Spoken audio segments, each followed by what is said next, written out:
Hey guys, it's TheFrXion here, Tank12, having to call me, I don't really care. Welcome back to World of Tanks, where we are going to be taking a look at few games that I had before I finally got the third mark of excellence on the STA-2. But before we do that, two very quick things. One thing, go check out Tonster, because he has some pretty nice gameplays.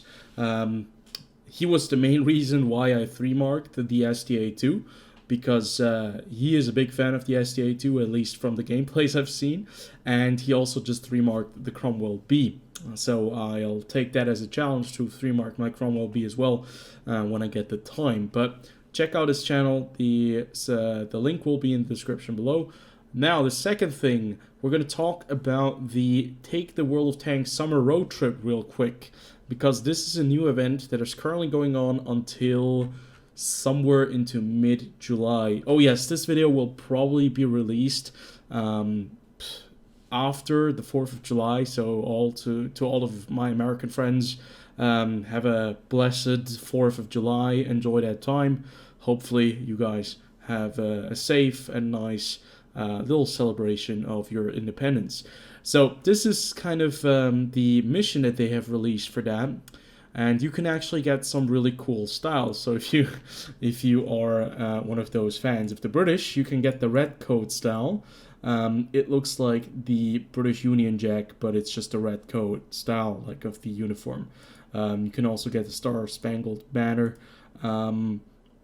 Yeah, it's it looks kind of neat. You can also pick a team that is going to start on the weekend on July 3rd. You can actually pick a team, red or blue, and at the end you'll get miles. These miles you can actually trade in for the event. So I'm going to show you guys real quick before we get to it the information hub on the event. This is going to be the event. It's going to start, or it already has started. It's going to go until the 11th of July, and every single time you get to one of these new locations, you can actually enter a code and you'll get some goodies.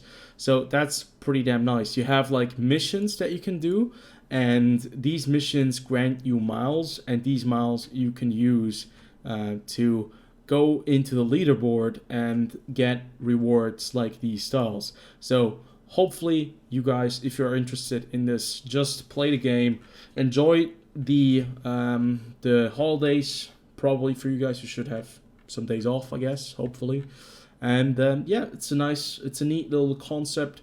Let's see what we'll get. But first, we're going to jump into a little bit of gameplay with the STA-2, and we're going to take a look at how we managed to get the third mark of excellence on that vehicle. So, two gameplays waiting for you in the STA-2, and the first game on Fisherman's Bay. I started recording, but I was on the wrong gameplay, and I realized it halfway through, because I was like, wait, I had way more damage by this point. But turns out this is the right one. Tier 8, Tier 7 match. One of the places you'll be finding yourself in quite a few times in the STA-2. This tank doesn't have preferential matchmaking, so it will see Tier 10 games, but I have the feeling it sees them a lot less often than a Burasque or a more powerful Tier 8 premium tank. But that's just, you know, the the guy with the tinfoil hat speaking. We don't really have any data on that. So we're playing on Fisherman's Bay, and playing the middle here is actually the most important part for me. Whenever I play medium tank, I try to have an impact on the middle, because that's where you usually have the most impact on the game. Now, whenever you play the middle, you have to be very wary about the other bush right here, because these bushes are so close by, sometimes they just don't work.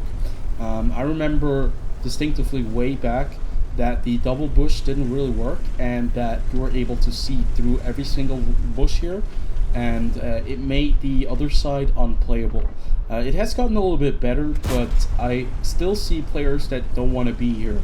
But at the same time, this is a very vital spot that you shouldn't have like too many tanks on, but you should still have some tanks on to be able to fight. You can see that our heavy tanks are currently just trading shots with the guys in the other part of the city. We have a very nice side shot on the King Tiger C. That one was probably a hit. But having this kind of gun and a 5.8 second reload is really great. So let me list off a couple of things why I really like this tank and why it is much better than the STA-1. So first and foremost, the gun is the identical gun on the STA-1 and 2. So you'll have both the same gun, so there's no big difference there. Both have some very good shell velocity on the AP shell. You have 250 millimeters of penetration, no 275, excuse me, it's even way better on the heat shell. And both of the shells do 240 alpha damage, so unfortunately that is a bit of a low end.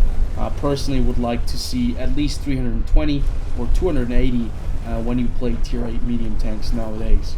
The high explosive shells, well, they don't really have a lot of penetration, but they still work against the Rheinmetall or E25 or the side armor of very, very thin armor, thin tanks. And one of the main things that I always try to keep an eye on is to have decent view range. The STA-2 already has some very good base view range. I'm not entirely sure if it's above 400, but it should be along the lines of 400 meters. And at the same time, I'm using vents, I'm using gun rammer, and I'm using the turbo because I want to have the speed. One of the things that the STA-1 doesn't have is the mobility. This tank is, its top speed is 50 kph. Without the turbo, with the turbo it's 55. And the STA-1 just isn't able to reach any of those levels that the STA-2 is able to do. What you can see right now is we have a very weird kind of combat scenario where the enemy team controls the majority of part of the 1-2 line, and they've started to push into our territory, and we are holding the middle, but at the same time we're not holding the entirety of the city. What the enemy team does though on the other side is something very rash. They haven't cleared out the middle yet, and now they're running into a crossfire between the Burasque and us. You can see that quite a large amount of enemies are now about to rush into our cap, and for no real apparent benefit. I'm not really sure what their idea is. Probably they want to push and outmaneuver our heavy tanks and come in from behind, but you can see they get picked apart, getting spotted by the Burasque, who is doing a fabulous job over there, and now the Burasque also starts to engage these tanks. You can see the G-Sword didn't survive a very long time. I missed the P43 Terror because he does slow down, but we still managed to take him out. And you can see the beautiful accuracy we have on this tank. Couple that with the shell velocity, and you have a pretty damn good tank. It also has decent gun depression, it has very good DPM, and it's just a joy to play in my opinion. This is one of those tanks that isn't very big, so it doesn't appear to...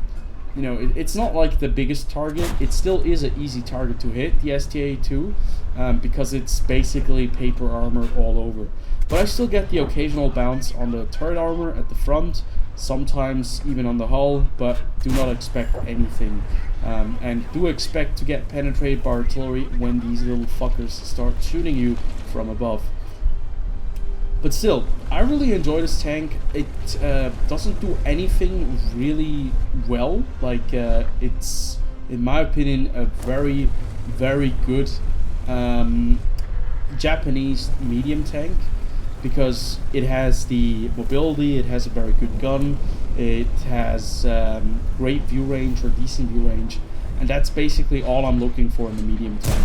Now obviously that might just be my opinion, and your opinion might vary, and you want to have a medium tank that has some armor, then you're certainly on the wrong kind of place. Now for me, when I'm trying to free mark tanks, I always want to be on top of the game. So I want to be aggressive, I want to be there where I can actually do damage. That means I'll have to be really careful not to get knocked out immediately by my aggressive plays, and I need to kind of be wary of my HP. But I don't want to just keep my team out there and leave them hanging for, you know, just kind of use them as meat shields and such. That's not what I'm aiming to do. I'm still trying to be a team player, but I do have that little objective in mind.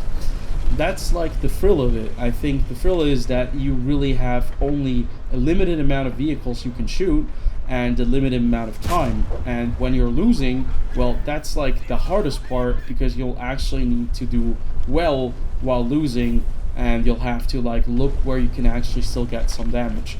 You don't want to like throw your team out of the way and throw them under the bus, but you want to see and be a little bit selfish with the amount of damage you can deal, or with the assistance damage you can get. Now the issue is the alpha on this tank is very low. The high DPM, on the other hand, allows you to shoot a lot of times, but you only do a limited amount of damage. That means you have to rely on assistance damage. And assistance damage is crucial in this part, because you need to have your team supporting your spots.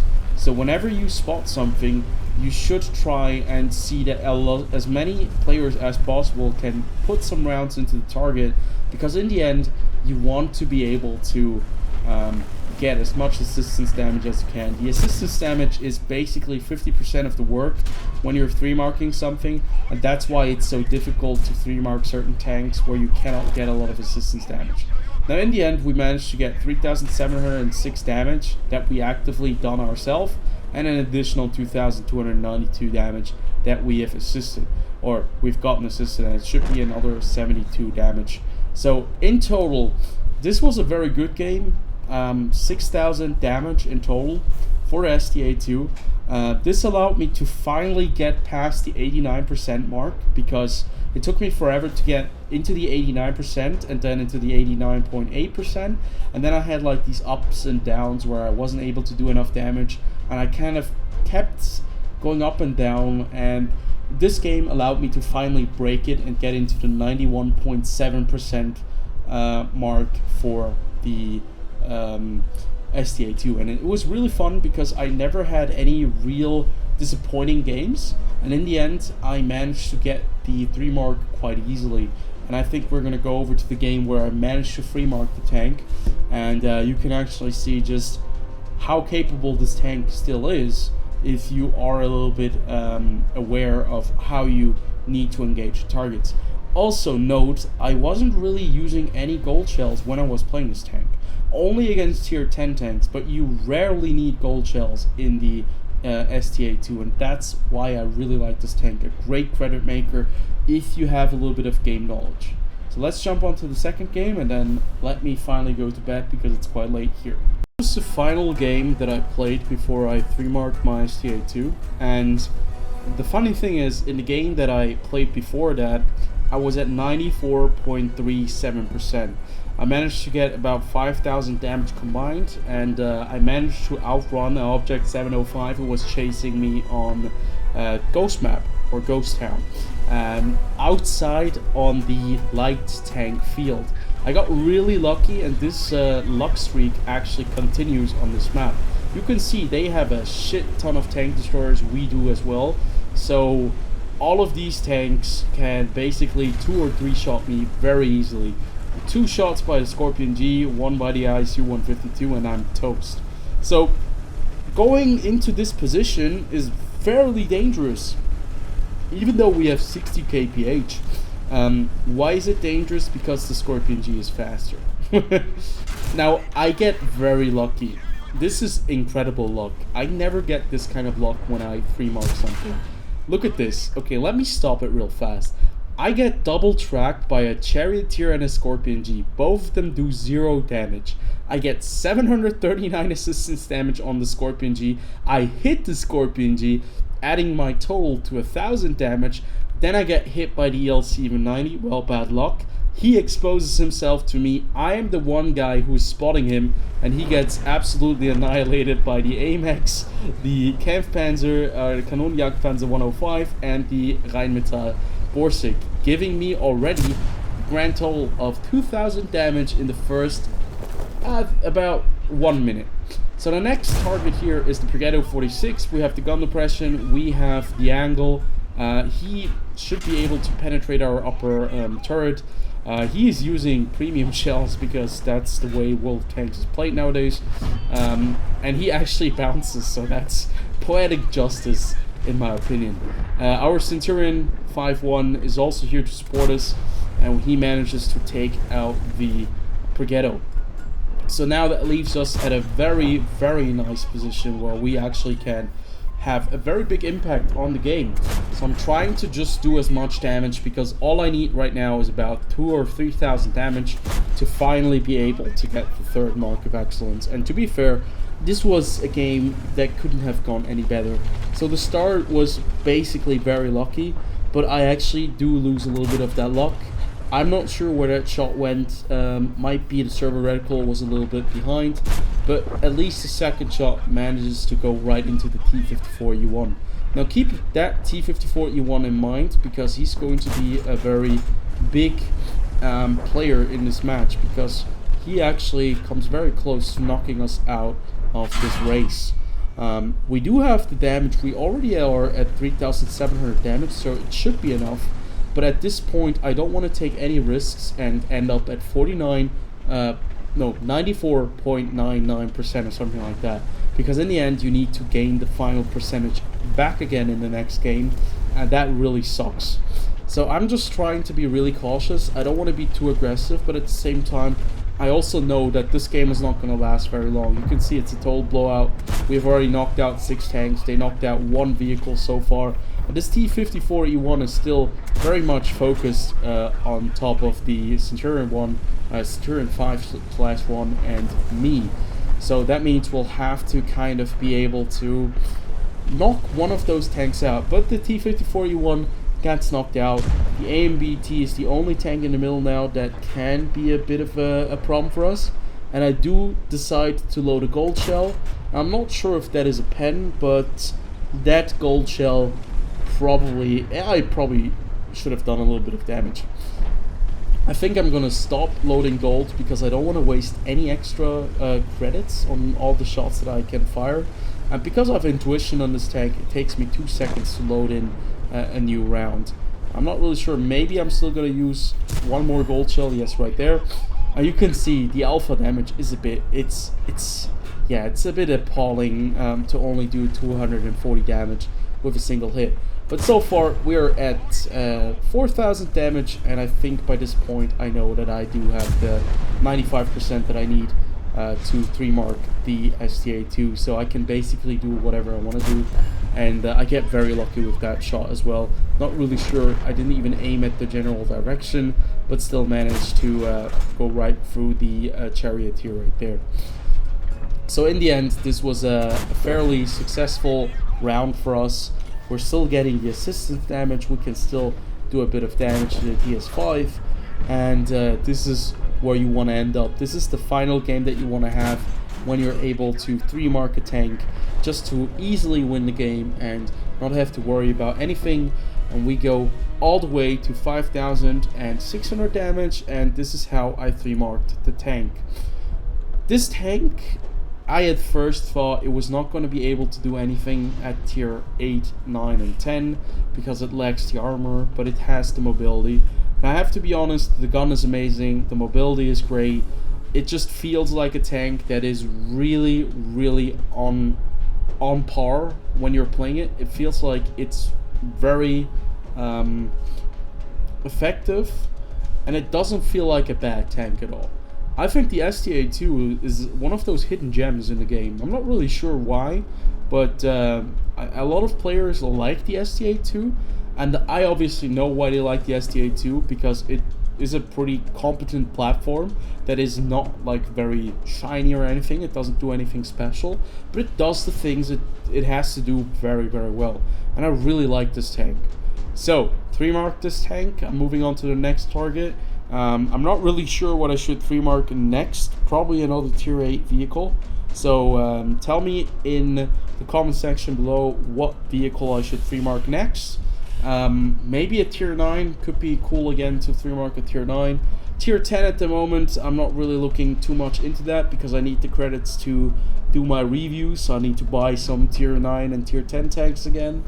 But yeah, I really enjoyed the STA-2. This was a great free mark run.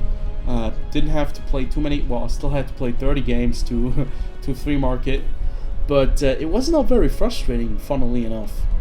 So yeah, if you're thinking about 3 marking a tank, think about the STA-2 if you have the chance to do it. Pretty cool tank.